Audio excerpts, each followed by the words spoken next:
Je vais donner 5 trucs pour estimer tes travaux pour ton prochain flip. Je me suis fait une petite liste pour mieux t'aider. Okay, utilise la règle du pouce par catégorie. Regarde bien qu'est-ce que j'ai noté. Si tu vas faire une cuisine, 20 à 35 000. Si tu vas faire une salle de bain, c'est 10 à 18 000. Si tu vas faire un plancher laminé, vinyle, c'est 4 à 7 pièces le pied carré. Tu vas faire la peinture complète, c'est à peu près 2 pièces le pied carré sur les murs. Ensuite de ça, les fenêtres, calcul 1000 à 1500 par ouverture. Toiture de bardeau, estime environ 6 à 10 000 pour refaire toute la toiture. L'électricité, si tu veux remettre à niveau, calcul 10 à 15 000. 15 000 étant refaire l'électricité au complet. Plomberie, si tu veux faire ta plomberie aussi, calcul 6 000 pour corriger, 12 000 pour refaire ta plomberie au complet. Fait que calcul par poste pour avoir une estimation rapide de travaux. Deuxième chose, classe tes travaux en 3 catégories. Okay? Premièrement, tu as la catégorie cosmétique. C'est tout ce qui est les peintures, les planchers, les luminaires, les petites choses qu'on voit, là, les prises, les switches, des choses comme ça.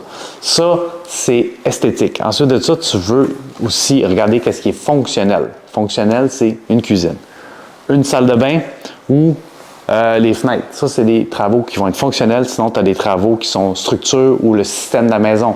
Structure qui sont évidemment toute l'ossature de la maison, les fondations et le système qui sont plomberie, électricité, ventilation.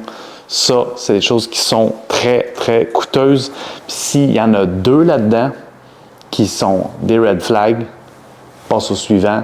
Ou sinon, assure-toi d'avoir un assez gros budget pour ça.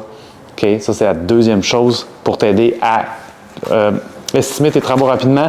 La troisième chose que j'ai notée, c'est tu peux aussi faire par le coût global. Si jamais toute la maison est à refaire, je te donne une règle du pouce. Okay? Ce n'est pas universel, mais c'est une règle du pouce pour t'aider à calculer rapidement. Tu veux savoir une rénovation légère, 30 à 50 pièces le pied carré. Rénovation modérée, tu vas calculer à peu près 50 à 80 pièces le pied carré. Puis une rénovation lourde, fait que toute la maison, tout est à refaire, calcule à peu près 80 à 130 pièces le pied carré. Donc, tu as un bungalow, 1000 pieds carrés, en gros, ça va te coûter à peu près 120 130 000 pour le refaire au complet.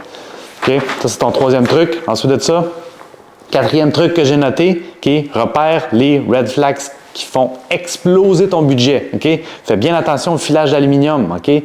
Ou sinon, encore plus vieux que ça, les petites bornes de porcelaine avec les fils. Ça, c'est vraiment, vraiment vieux. Sinon, le filage d'aluminium, ça, c'est des choses qui coûtent très cher à corriger. Fais attention à ça, c'est un red flag. Okay? Ta plomberie, si tu as des tuyaux de galvanisés, tu as des tuyaux de plomb, fais attention à ça aussi. Ça, c'est un red flag. Aussi, si tu as des fissures dans tes fondations, puis là, pas un cheveu de large, mais si tu as des bonnes fissures, OK, dans tes fondations, tu as des bons mouvements de fondation, ou tu as même de l'affaissement de ta fondation, assure-toi d'avoir un bon budget. Ça aussi, c'est un red flag. OK. Chauffage à l'huile, red flag. Ensuite de ça, moisissure visible, du noir dans le bas des murs. Là. Ça aussi, c'est un red flag. OK? Fait que ça, c'est des items qui peuvent tuer des flips. Fais attention à ça. Ça, c'est la quatrième chose pour t'aider à calculer rapidement. Ensuite de ça, calcule toujours une contingence.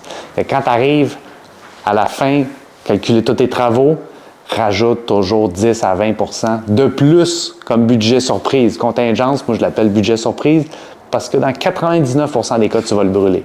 Fait que rajoute un 10 à 20 10 si c'est une maison récente, 20 si c'est une maison plus vieille, par-dessus ton budget. Puis là, tu devrais avoir une bonne idée des travaux que tu vas avoir à faire, du montant des travaux que tu vas avoir à mettre dans ton flip. Après ça, tu peux calculer puis savoir ça vaut-tu la peine et à combien je vais faire mon offre. Dis-moi, c'est quoi le plus gros budget de rénovation que tu as mis sur un flip? Laisse ça dans les commentaires puis bonne chance pour ton flip.